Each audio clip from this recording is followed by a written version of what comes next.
再来看台中有警察直接去学校把囡仔带走。高雄哦，阁有一间国小，伫顶礼拜五有一个6年级的学生家长，嘛因为不满讲囡仔物件定定伫学校碰见，伫报案了后，要求2个警察去学校抄学生囡仔的册包。学校是表示讲，因有甲家长来沟通，敢若同意警察会当离开学校关心，无互学生甲警察接触。警方嘛强调讲，因是依法行政，无违反校园自治条例。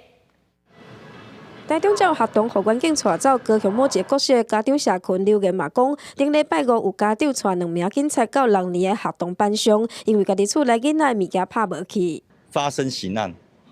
第二个是学校要求，当然这件事情我们不可能学校要，因为我们是被动知道的，很早就把书包放在就是上课的旁边所以就当下就是趁那个1-2分钟的时间就那个老师跟主任就请我们的学生自己找看。校长证实有家长因为囡仔物件常无去，带警察到学校，希望检视班上同学的册包。只是教育部规定无相当理由，有证据证实学生牵涉案件，也是炸违禁品，是袂当超个人的书包，也是物品。第一时间甲家长解说了后，敢若同意，互警察入来学校，伫晚厝关心学生，只是家己检视家己的卡网。家长与学务主任等人讨论后，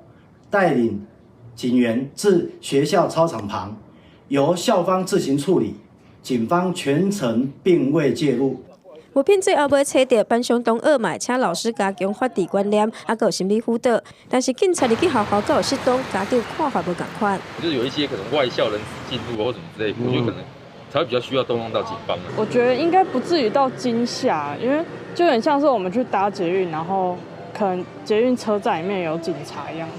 市府这是回应专程，拢按照相关规定处理，警方无直接接触学生，学校这是伫咧考量学生心理甲权益的基础决定来应对，未来会持续加强着亲师生的沟通，避免相关的事件造成困扰，还有误解。记者王刘婷、陈hen坤报道。